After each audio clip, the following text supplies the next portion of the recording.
share the 19 National Working Committee offices between the North and South. Multiple party sources confirmed that the committee had recommended the retention of the existing zoning formula under which the North and South will continue to hold the current positions. The NEC is expected to ratify the report at its 2 p.m. session today.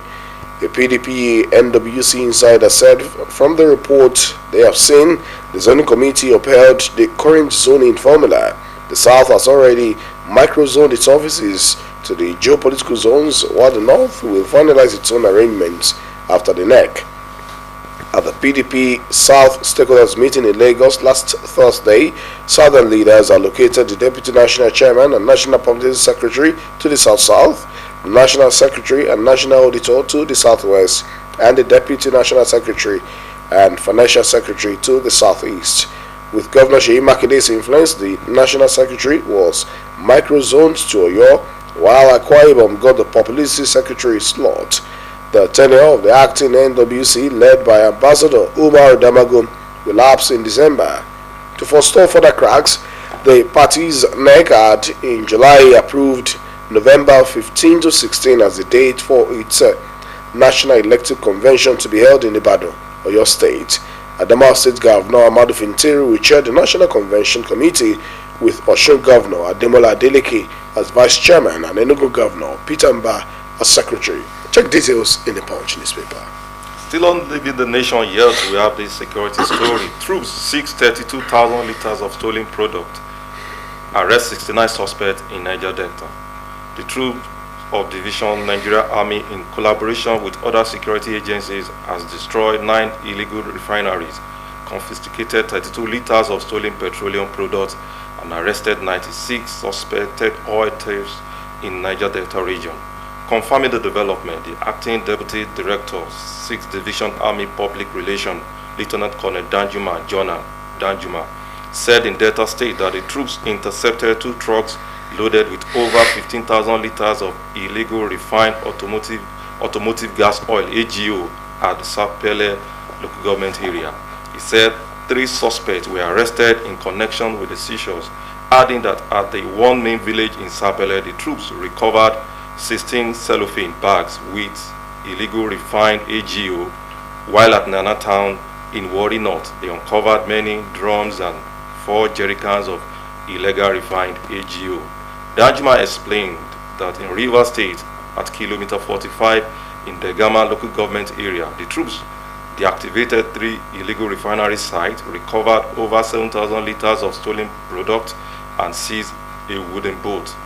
He noted that in Omuku, Ogba, Egbema, Idoni, LGA, the troops intercepted 2 wooden boats loaded with 8 sacks of stolen condensate. He said additional to a dug-out pit containing over 1,500 liters of condensate were discovered near at identified illegal connection point. For more on that story, check The Nation this morning. Alright, this one is a story found in the Punch newspaper. It's on a sad note. Yobe Varsity student killed in auto crash. A 100-level student of Yobe State University, Damaturu, Amina Yakubu, was killed in a road accident on Saturday near the institution's gate.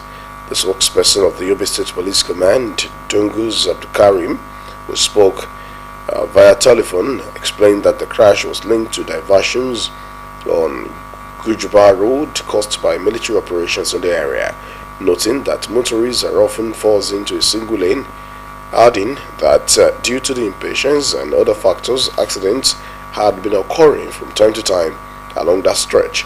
According to him, the diversion often forces motorists into a single lane, and impatience by road users sometimes leads to accident. According to him, there was an accident like that. Amino and a few other students got injured. Eventually, Amino lost her life. She was one of the passengers. They were all on board the tricycle. Abdukarim added that while Amino died, 4 others injured, 4 others sustained injuries, but had since received treatment at a hospital. In a condolence message to Amina's family, Abdukarim said the only message is that I condole with the family in the first instance. He, however, used the opportunity to call for safer road practices in the state. Details of the story you find in the Punch newspaper this morning. Coming from the Nation, another sad story. 6 dead, 3 missing as canoe capsized in Sokoto, Nema.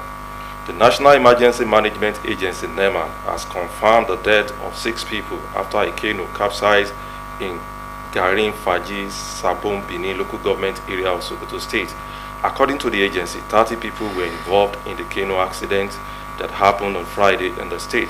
NEMA stated that out of the 13 persons involved in the accident, 21 survived, including 2 canoe operators, adding that 6 dead bodies were recovered from the river, while 3 others are still missing. The agency, in a statement on Sunday by its head of press unit, Mazo Ezekiel, noted that the search and rescue operation was still ongoing to find the missing persons. The recovered bodies recovered from the water, according to Neman, have been buried according to Islamic rite before the arrival of the joint team to the village. For more on the story, check The Nation. Alright, let's check some stories here. Kidnap kingpin captured in Nasarawa as police arrest 6 suspects. Operatives of the Nasarawa State Police Command attached to the Doma Division have arrested a notorious kidnap kingpin, Mohammed Bami, of Yelwa Village.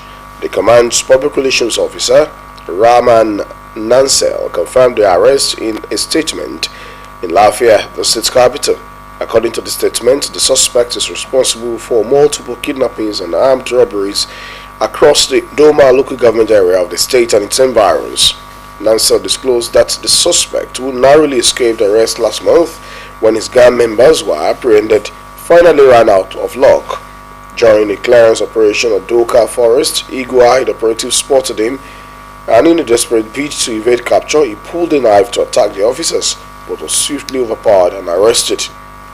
Upon interrogation, Zomo led detectives to their hideout at Alage village, Doma, where the following dangerous exhibits were recovered: 1 pump-action rifle, 1 locally made AK-47 rifle with magazine, 2 live ammunition and 5 cartridges, 1 knife and a rope, 2 handsets, and a pair of paramilitary uniforms, the statement stated. The PPR also confirmed the arrest of 5 suspected members of a notorious 10-man kidnapping syndicate in a separate sting operation based on credible intelligence. Details you find in the Punch newspaper of this morning. Okay, I'm taking this story from the Leadership newspaper. Gunmen killed couple, 5 others in Imo community. The fleeing gunmen on Saturday gunned down 7 people in Ezinachi community in Okigwe local government area of Imo State. The victims include 1 vigilante operative, a couple, and 4 others in what was described as a warning against challenging the dominion of the outlawed indigenous people of Biafra, IPOB, and Eastern Security Network, ESN. A source who pleaded anonymity said due to the spate of killings in Okigwe, some young men recently formed a vigilante group to ward off further attacks on their people and community. However, but rather than discharge their mandate quietly, the vigilante operative took to social media to announce their formation and warning to the government who they allegedly were members of the proscribed IPOB and Eastern ESN, which allegedly asked the proscribed group to retaliate. The source said on Sunday members of the IPOB and the ESN allegedly loyal to Yahoo and gentle sweep on the community and gunned down 7 people.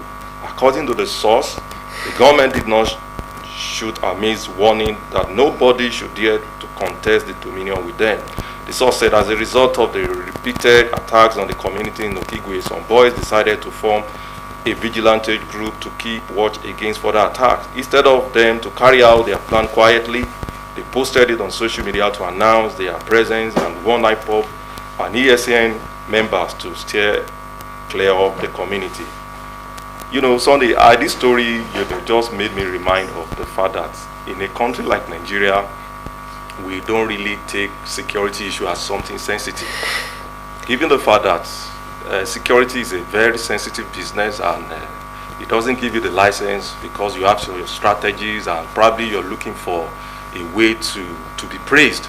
You go to the media to announce your strategy, and it's not, exclusive to to the local operatives. Even from the military point of view, we see them doing some things like that. Anytime they acquire new weapons, the media or probably the social media is the first to know. So I think we really need to be more secretive in our security dealings, because security issues should be highly classified. This case now, they is so unfortunate. Probably the IPOB members and the ECN, caught them unaware. But rather than should be focusing on how to make sure they create a strategy or probably set traps for the so-called people that are threatening their community. But unfortunately, they took it to the social media, and those guys took advantage of that. Well, it's important to be discreet and very discretional in security operations, not just security operations, but also in every life endeavor. It's important to be circumspect in dealing with sensitive issues such as that. So, of course, security is a serious, sensitive business that must be taken as such. So, I agree with you, Alex. All right, let's check some more stories this morning. Let's check what the Punch newspaper still has for us. Looking at stories be reported there. Of course, this one has to do with issue of environmental sanitation. Residents lament as refuse takes over Lagos Community Road. Residents and business owners around Jakonde Estate Gate, Okafa, in the Isola area of Lagos State have expressed concern over the heaps of refuse in the area, dumped indiscriminately around the traffic light end of the road. The residents also expressed fear that it might pose a health risk. Speaking to a journalist, a vulcanizer, Kazim Balogun, lamented that the refuse spends more than 1 week before being cleared. He said, "What you see here used to be more than these. Sometimes it stays a week or more before lawma comes to take them away. The odor is terrible and it poses a serious health challenge, especially for those of us working here." End of quote. Some other people also spoke to journalists on the matter. A shop owner, Olayemi Abiodun, said people from afar always come to the spot to drop refuse there. Call details you find in the Punch newspaper this morning. So it underscores the fact that there must be concerted efforts in dealing with environmental protection and sanitation. Absolutely. Yeah, this story at Enugu NBA confirms Sultan Habs on integrity of judicial system. The Sultan of Sokoto, Mohammed Saad Abubakar III, has cautioned the integrity of judicial system was being undermined by corruption and inequality. The monarch and the religious leader spoke at the opening ceremony of the 2025 Annual General Conference of the Nigerian Bar Association in Enugu on Sunday. Today, injustice is increasingly becoming purchasable commodity, and the poor are becoming victims of this kind of justice, with the rich commit all manner of crime and walk the streets scot-free, Sultan said. He, however, commended the NBA for choosing the team stand out and stand tall, saying it aligns with the urgent need for lawyers to deliver on their professional mandate. Sultan Abubakar III, who served as the chairman of the opening ceremony, urged the participants to ensure implementation of the conference communique that will be issued at the end of the event. For more details, check the leadership's newspaper. All right, let's check this story. This one has to do with criminality beyond the border of the country. Island-based Nigerian faces trial after breaking neighbors' windows. A Nigerian national based in Dublin, Ireland, Stanley Abayemneme, is facing prosecution for allegedly attacking his neighbor, Vilmantas Zuktis, following claims of racist abuse. According to a report by Irish outlets on the world on Saturday, the High Court in Dublin refused Abayeneme's request for an interim injunction to restrain Zuktis from allegedly directing racist abuse at him. Abayeneme, who operates a car cleaning business in Talag, had told the court that Zuktis allegedly repeatedly subjected him to racial harassment. He said, quote, "He will come to my unit and racially abuse me and my worker, John Onigbo Obina, calling us monkeys, placing bananas in front of our shop, and threatening us with deportation back to Nigeria in a container. Abayaneme stated in his affidavit.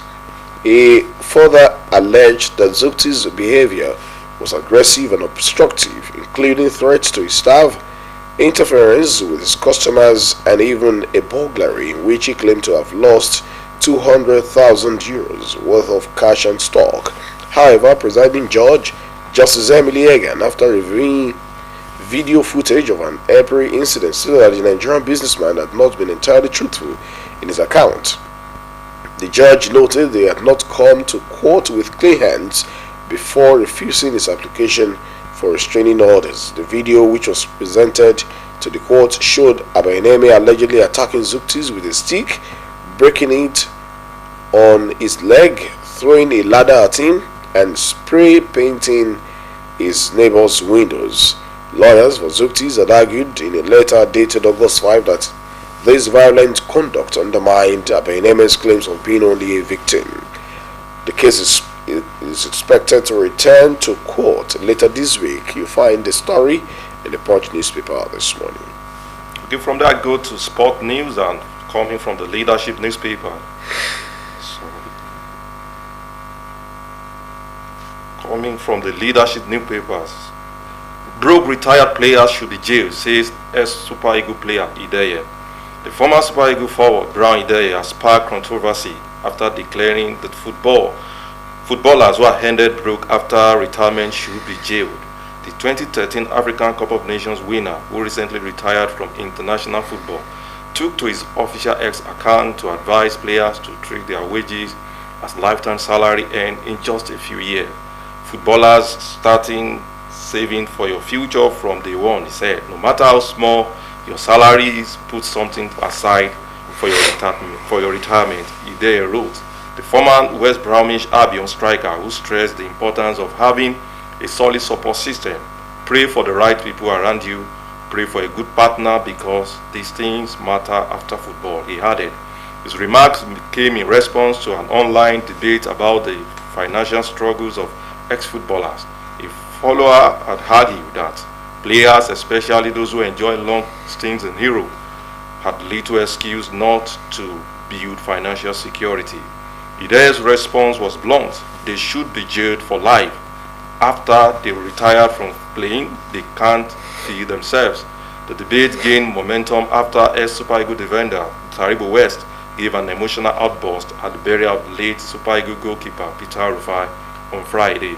The former Inter Milan star condemned the alleged neglect of Nigerian football legends by both the Nigerian Football Federation and the Lagos State government. Could you imagine that the family would be crying just to solicit within our groups to ask for money? This is madness, West lamented in a viral video posted by News Central. Sunday, what do you make of this story?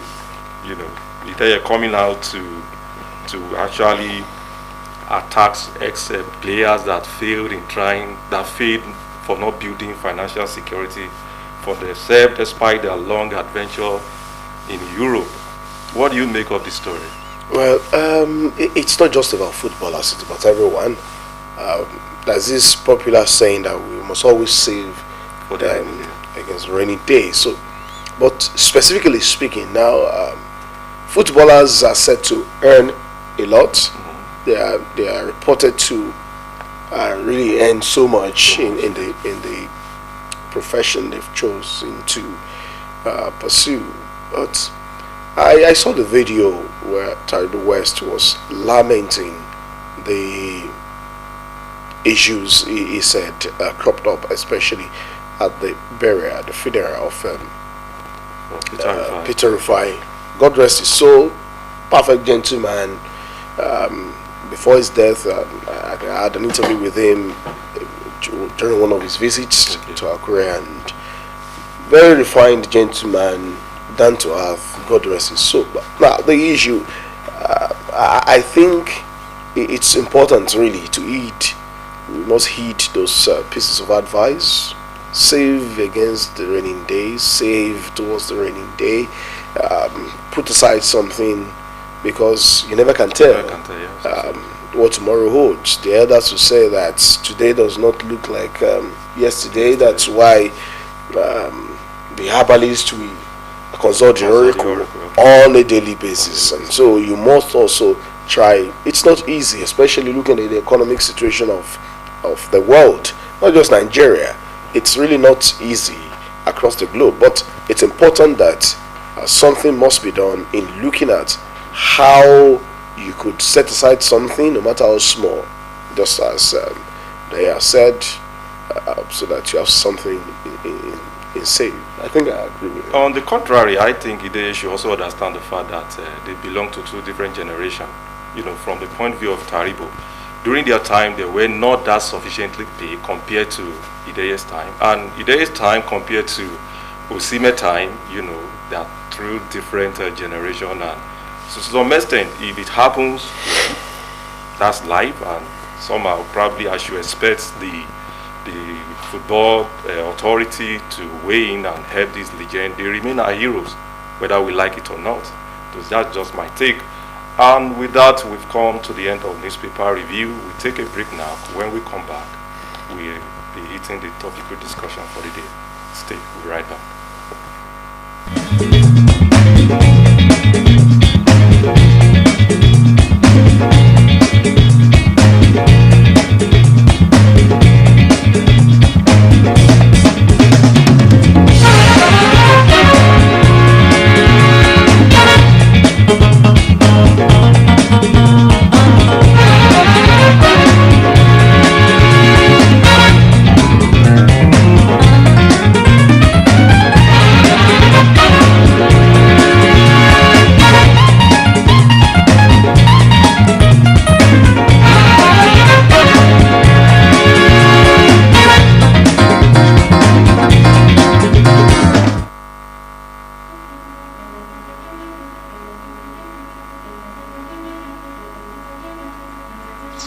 She was called the Lioness of Lisabi, a name that roared through the halls of colonial power and echoed in the hearts of women across Africa.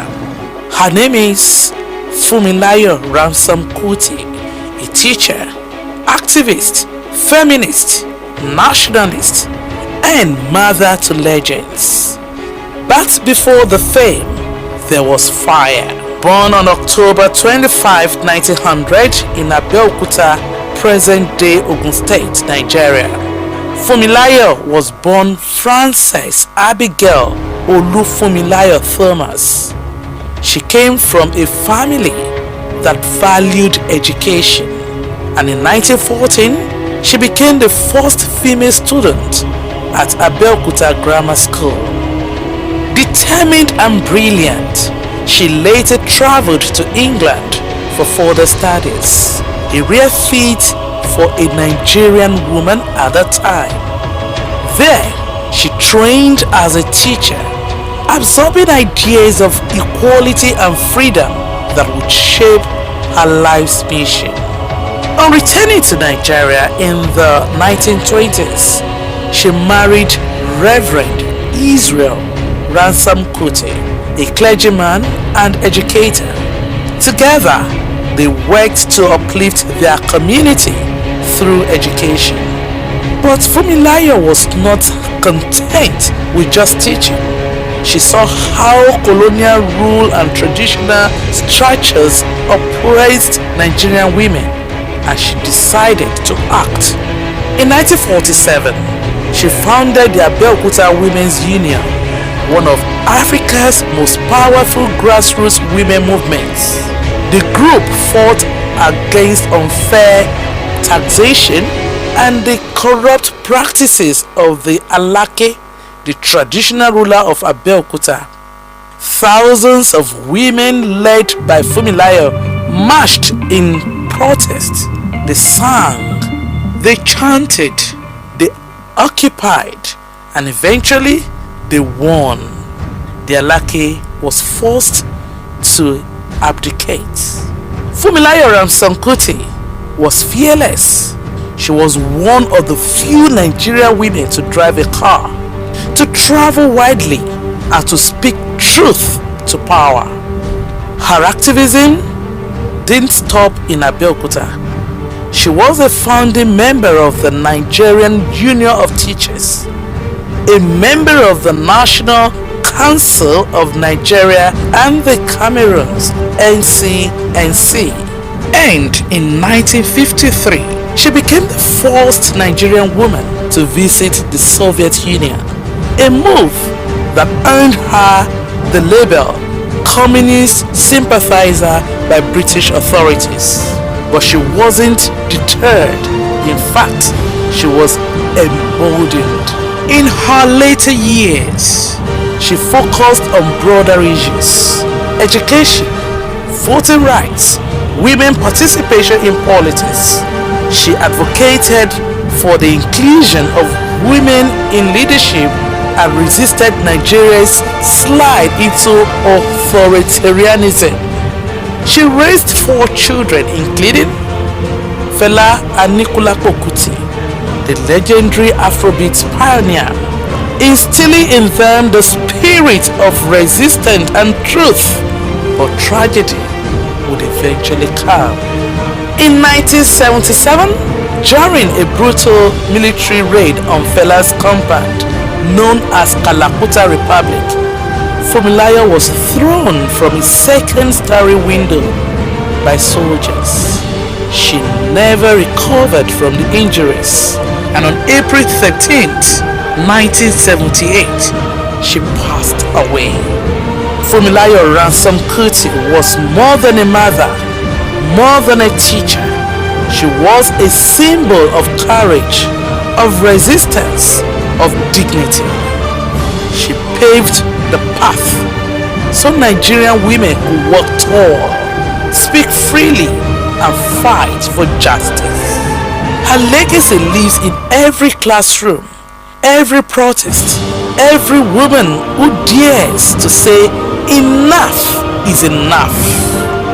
This was the story of Funmilayo Ransom Kuti, the lioness of Lisabi, a voice that cannot be silenced, a spirit that lives on.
Fashiranti was born on May 11, 1926 in Ushu, a proud community within Akure land. He has lived nearly a century of influence, service, and unshakable moral leadership. A nationalist, Awaist, teacher, and Yoruba statesman, his life reflects the enduring values of the Yoruba concept of Omoluabi, wisdom, humility, and uprightness. Though raised in Ushu, it was in Akure, the capital of Ondo State, that his legacy took deep roots. He became one of Akure's most illustrious sons, not only for his achievements, but for his principles. Fashiranti's academic journey took him from primary school in his village Ushu to Ondo Boys High School, then to Yaba Higher College, and to University College Ibadan, Nigeria's premier institution at that time. Abroad, he earned a diploma in education at the University of Hull and a master's in educational administration from Maguire University in Australia. He spent the best of his early years teaching and building schools, driven by a belief that education was the foundation for national development. He served as a teacher and principal in several schools across the Old Western region. Upon retiring from public service, he founded Omolere Nursery and Primary School, Akure High School, and St. Francis Academy, named after his late wife, Frances Awoshika. But Fashoranti was not just a classroom figure. He was a committed follower of Chief Obafemi Awolowo, a true Awoist in ideology and practice. Like Awolowo, he believed in federalism, regional development, free education, and justice. In 1979, he was appointed Ondo State Commissioner for Finance under Governor Adekunle Ajashi, another Awoist, where he helped shape fiscal policies that prioritized the people. When the June 12, 1993 election was annulled, the most credible in Nigeria's history, Fashoranti joined pro-democracy forces across Nigeria and the Yoruba nation, speaking truth to power. He was a strong pillar of the Nadeko movement in Afenifere, the platforms he used extensively to voice his resistance against military tyranny. In 2008, he became the national leader of Afenifere, where he preached unity, accountability, restructuring, and the preservation of Yoruba identity. Under his calm but firm leadership, Afenifere remained Nigeria's conscience even in turbulent times. His commitment to justice was tested in 2019 when his daughter, Mrs. Funke Olakunri, was tragically killed by suspected herdsmen on the highway. Even in grief, he chose the path of peace, calling for national reform, not revenge. In 2021, at the age of 95, he stepped aside from Afenifere leadership, demonstrating once again that power for him was never about position but about purpose. As Nigeria marked its democratic milestones, his name was never far from national praise from presidents, governors, intellectuals, and common people alike. In 2025, on his 99th birthday, he renewed his hope in Nigeria under the leadership of President Tinubu, calling it a path to progress and greatness. Today,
Okay, welcome back, and we are heading straight to the topic issue of the day, and we are being joined by the Honorable Commissioner for Local Government and Chieftaincy Affairs, Alhaji Hamidu Takuro. Good morning, Honorable Commissioner. Good morning, brother. Good morning, the viewers at home. It's a pleasure to have you on the show. Glad to be here with you. Okay. So let's begin the conversation right now. And speaking of the 7-point agenda of Mr. Governor, our ease, and we've been talking about infrastructural development, we've been talking about urban and rural development, and as well women capital development. What is your ministry doing to translate all of these agendas and ideologies into grassroots development programs? Thank you. Principally, local government is a major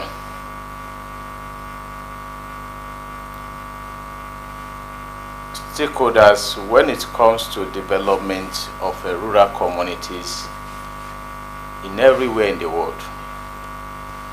Local government has a lot to do when it comes to provision of social amenities, security, mobilization, sensitizations, and vis-a-vis everything that has to do with the people. Because there is nothing called a national state without the local government. It is the amalgamation of various local government from the unit, from the ward, altogether that brings about a state. And for anyone to believe that we want development, that we must understand that local government will surely play a major role. Under the leadership of His Excellency Dr. Lucky Orimisan Ayedatiwa, we've been trying as much as possible to revive the local government administration. I want to make it as a pace setter in Nigeria in a way that our local government can be effective and efficient to optimally, in a way that they can provide all what is expected of them to the benefit of our people in Ondo State, particularly at the rural area. As at today, if you go to the local government before the assumptions of office of Mr. Governor Dr. Lucky Orimisan Ayedatiwa, it looked as if there was nothing called local government. Not because the past government were not doing well. They were doing well to the best of their ability. But maybe because of the positive fund then. But because when the governor came in, he believed he has been an expert in the local government administration, being a former deputy governor who has been able to supervise the activities of a local government for a while, and chieftaincy matter for a while. He has understood the system, and he been able to highlight the hindrances towards development of our people and the provision for infrastructures across the world. And fundamentally, he asked when he would come in, he said, look, we need to do this and that to make sure local government in Ondo State can be a pace setter in Nigeria. So today, I want to... Commissioner, sorry, I have to cut you in. We need to take a break now. When we come back, we'll allow you to land on your thoughts. We'll come back. Stay with us.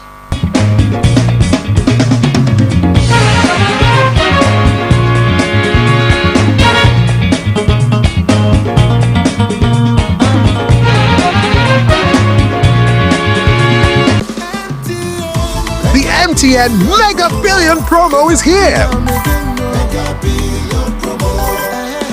Dial star 900 hash and recharge 100 naira or more before 5 p.m. and you could be a millionaire. At 7 p.m., all cash prizes will be paid directly into your Momo account. Dial star 900 hash. Start recharging now and stand a chance to win big in the MTN Mega Billion promo.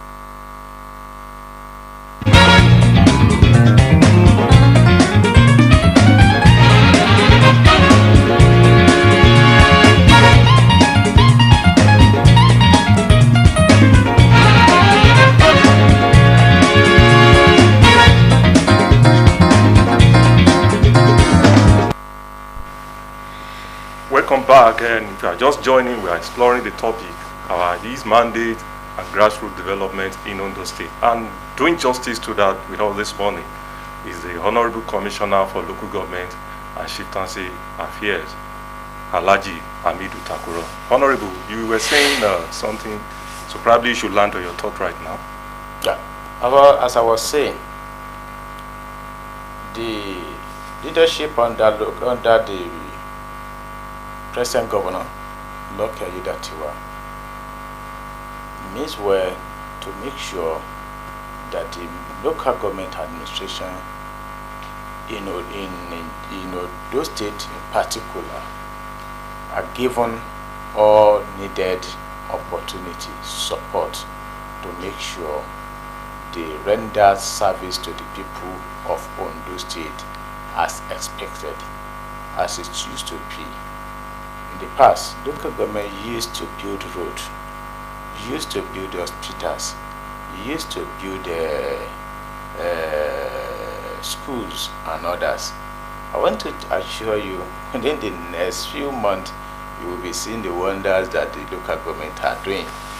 They've been doing it, but because it is assumed that it has dead before, we started from reviving it. Because fundamentally, don't be mobility for virtually all the staff, being you HOGA, being you DGSA, being you DFS, no mobility. Ordinarily, they have to be mobile. Under this law, the administration, they provided mobility for them. Not only that, formerly the chairman, the vice chairman, the secretary, they used to have mobility. Under this administration, they've been able to have it. So we've prepared them for work. Not only that, when you go around, there are bushes here and there. This government are monitoring them to make sure the existing road virgins, these are primary assignment of local government administration. When you're looking around, flooding, hardly could you have a challenge of flooding in Ondo State because the government have been proactive. The local government administration under the Ministry of Local Government and Chieftaincy Affairs, we partner with the Ministry of Environment for effective, for proactive measures to avert any kind of flooding in our state. Right. And you can see that you can find our amphibian machine from north to south to central. So all these things are things that local government are doing. All right, Honorable Commissioner, you mentioned two critical issues I would like to seek clarification on. You talked about providing mobility for local government officials. You also talked about providing mobility for all of these other officials in the ministry.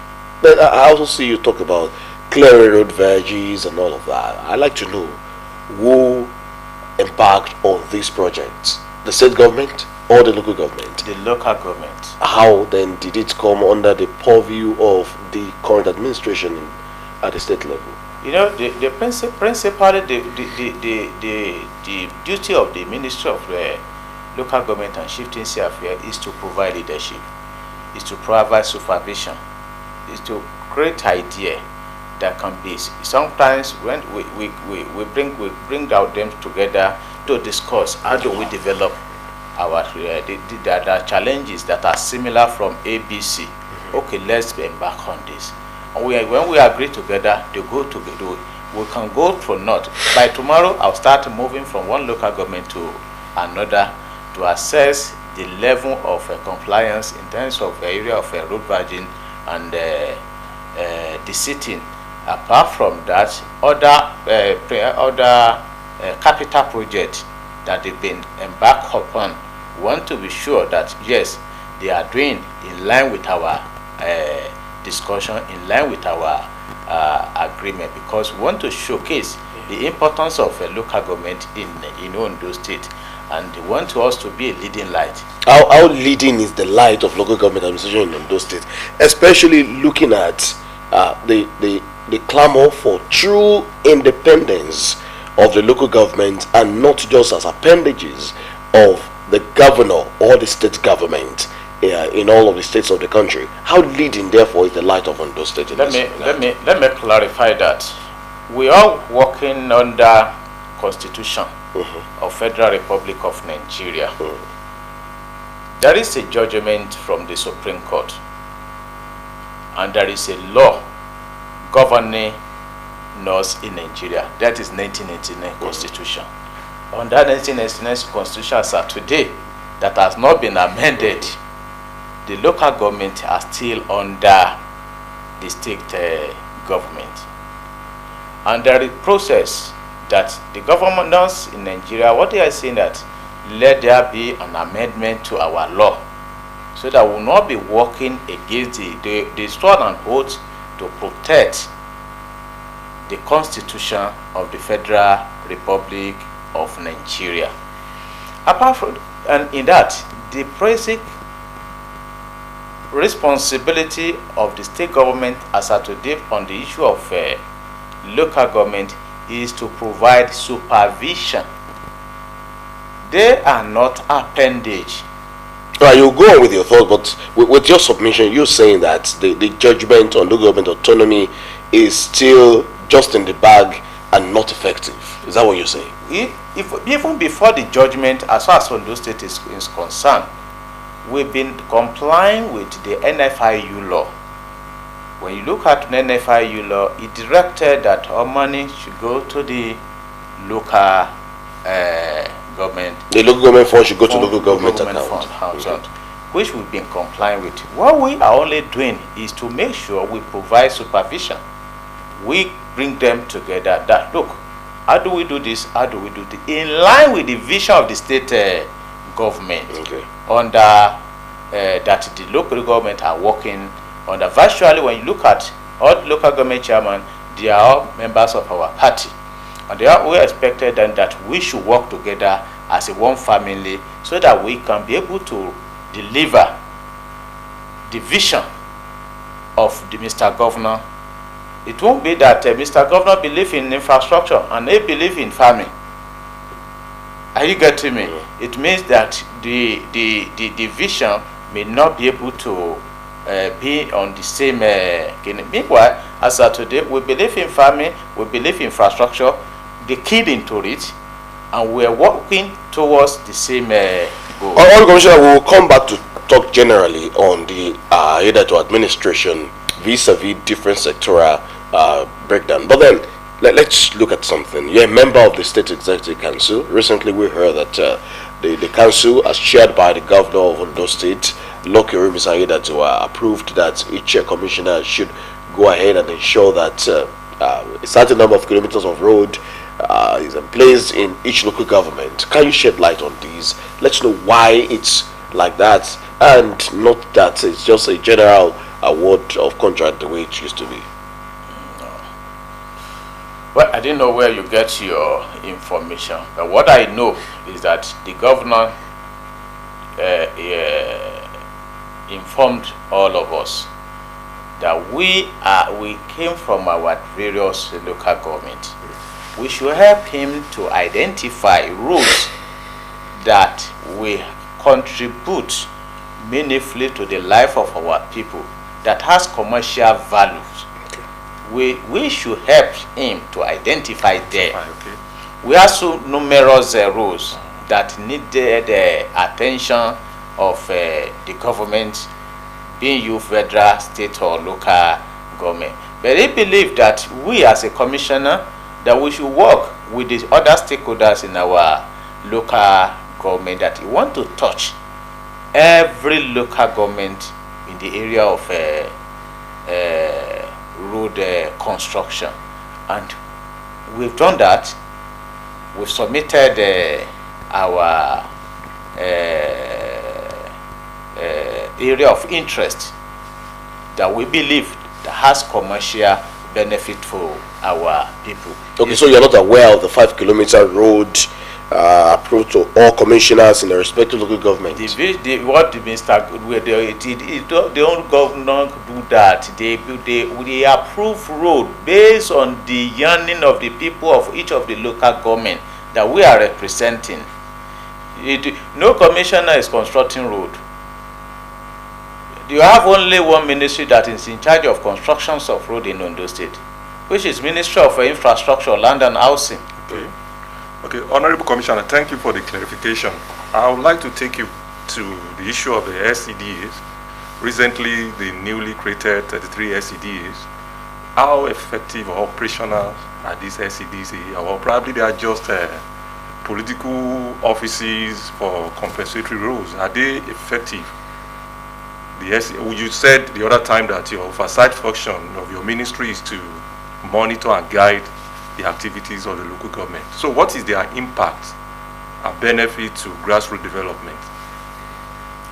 The concept of creation of SCDA is to make sure government are more closer to the people of our people of Ondo State in our various local governments.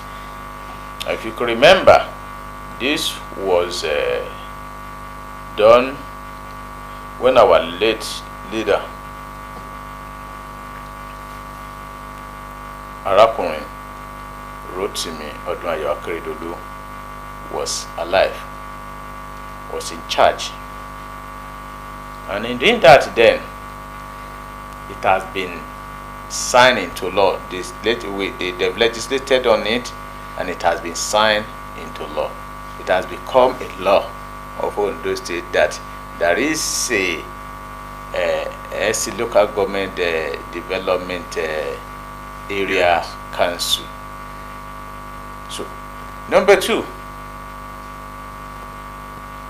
they are either effective or not effective. As of today, they are in their various SCDAs collaborating with the mainstream, that is the mother local government, to provide needed service to our people.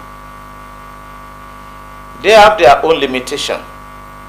You can say they are an appendage of the mother local government as of today. Meanwhile, the law that created them placed them at bar with the mother local government. But when we had the Supreme Court judgment, then we have to understudy it and see how can we go about this without contradicting the Supreme Court judgment. When we went to conduct the election, then the government in its wisdom conducted the election into the only 18 local governments. Meanwhile, in Lagos, they conducted the election in both mother local government and the LCDA. And we look at it, what is the difference? And we've been able to bring up a committee to see into it, to see how we can be on the safer side. Our interest is to provide service. Our interest is to uphold the law of the land. Just to know that Ondo State as a body has its own vision concerning how best we can develop our rural area. Most of all these SCDA, they stayed in their area.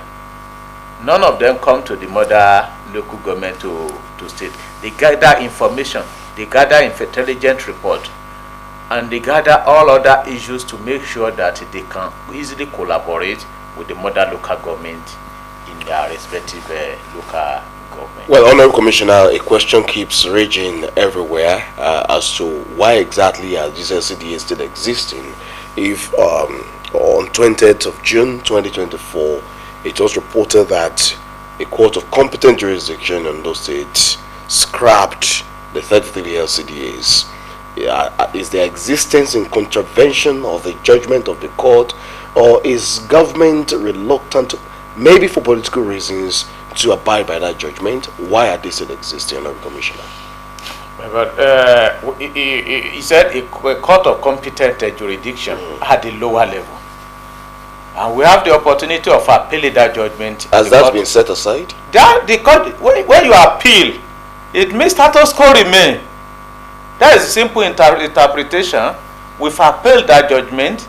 So that judgment cannot still be in effect. We can't not just be applying that judgment.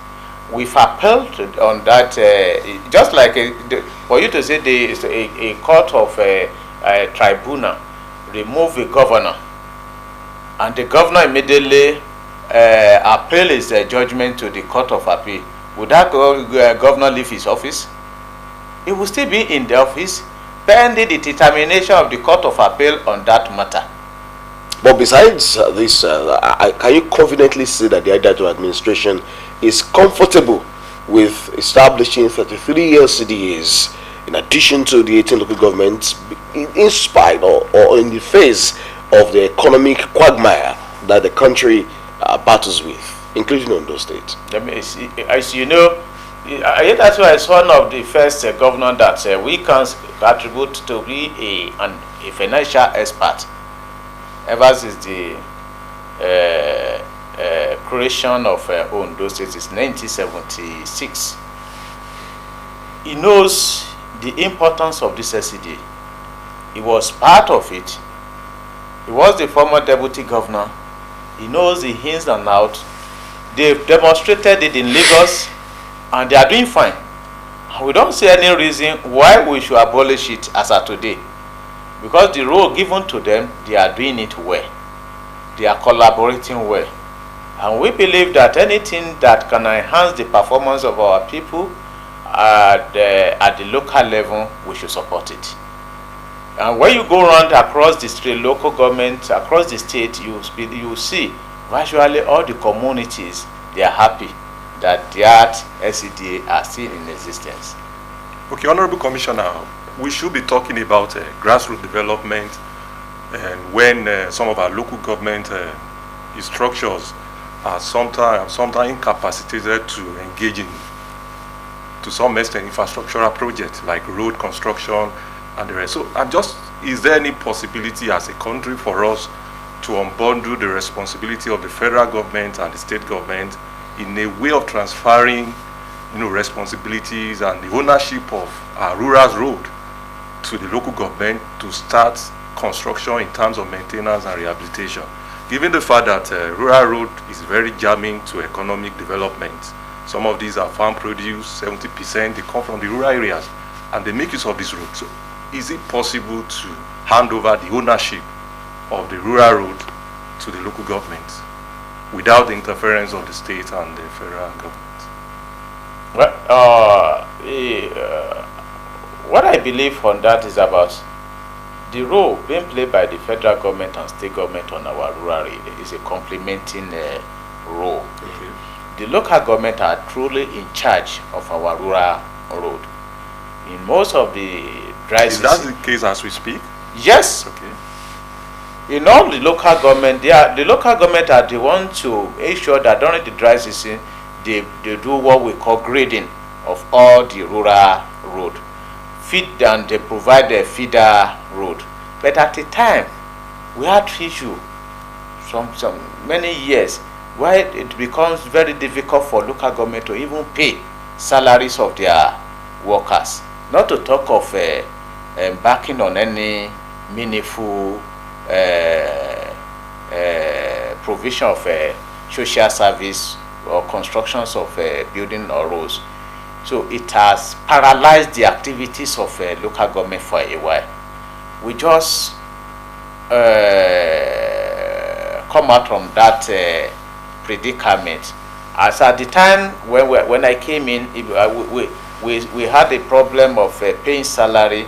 We'll be negotiating with workers. How do we resolve their issue?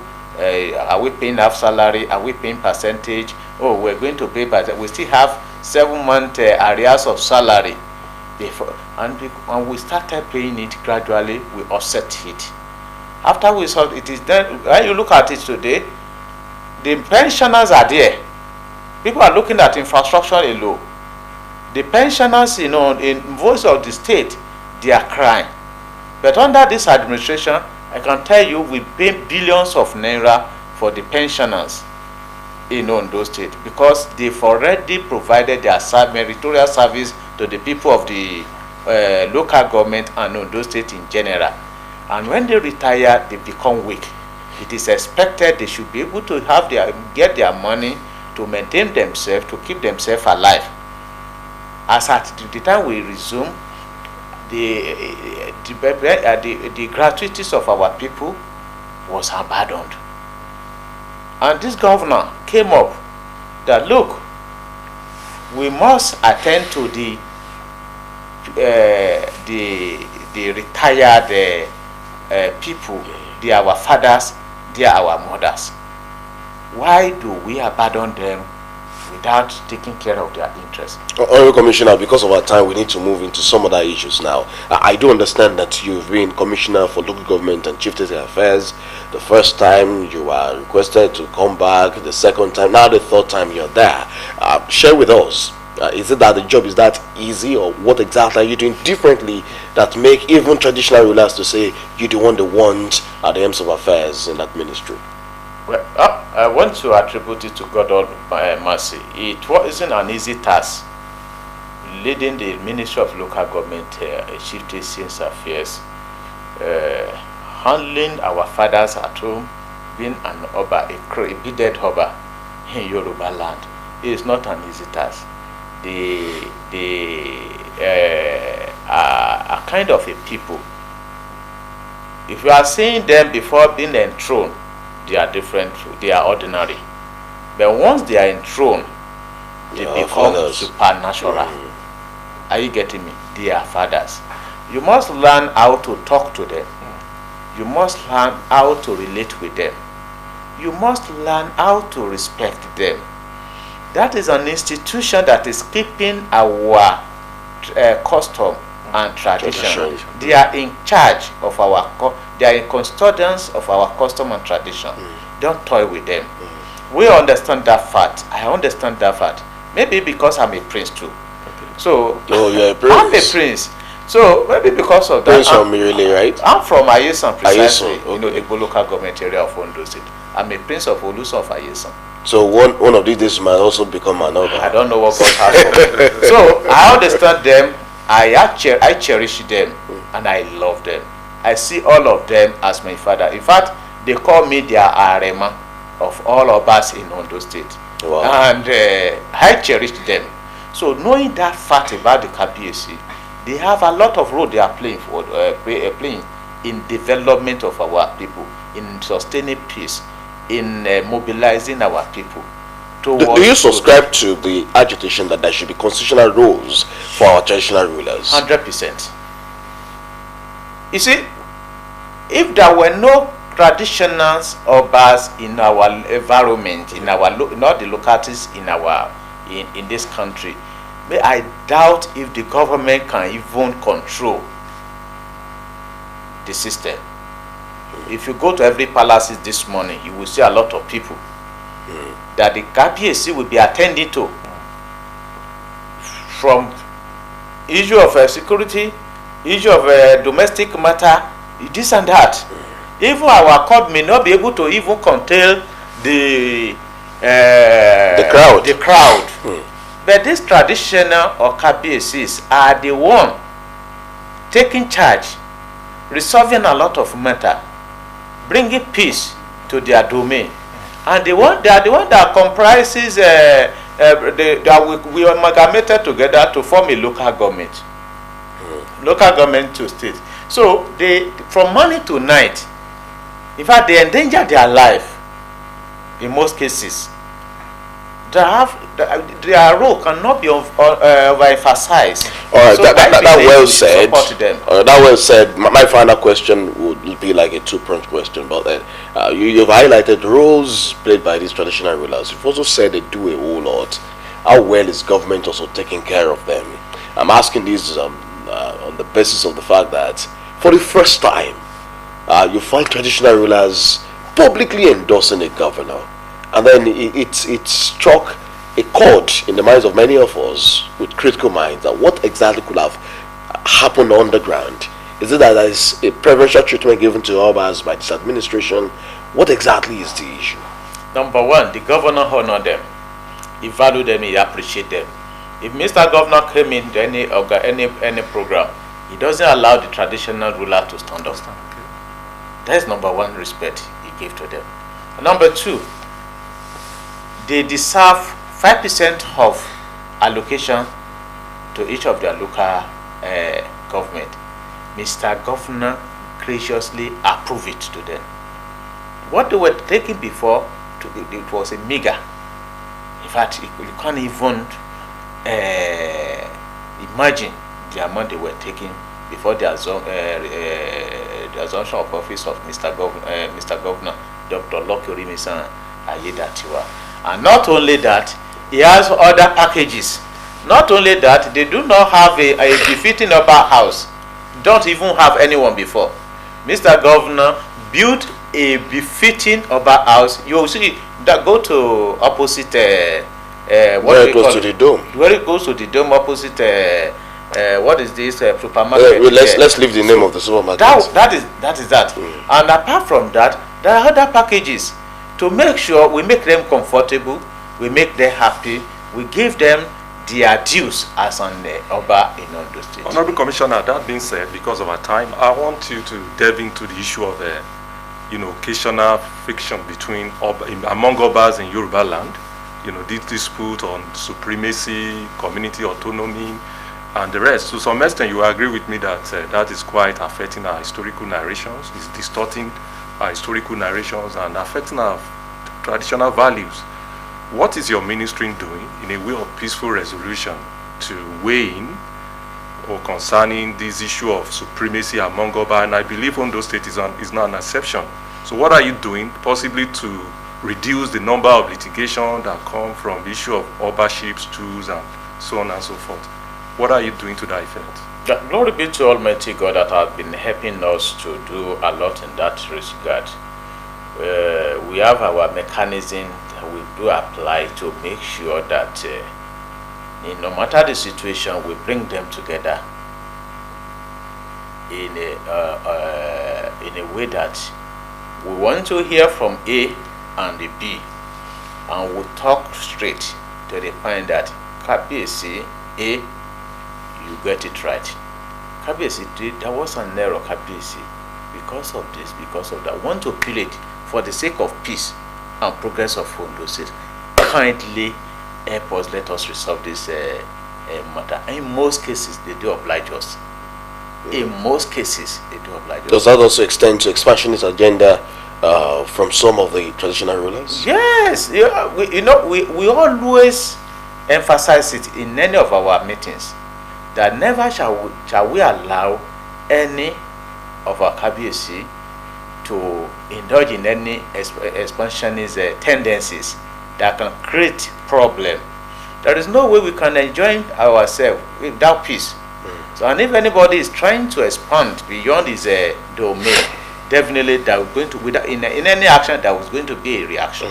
So to avert that, we always advise and appeal to our KBC to stick to their domain. If you believe you have an issue, come to the round table or inform the ministry.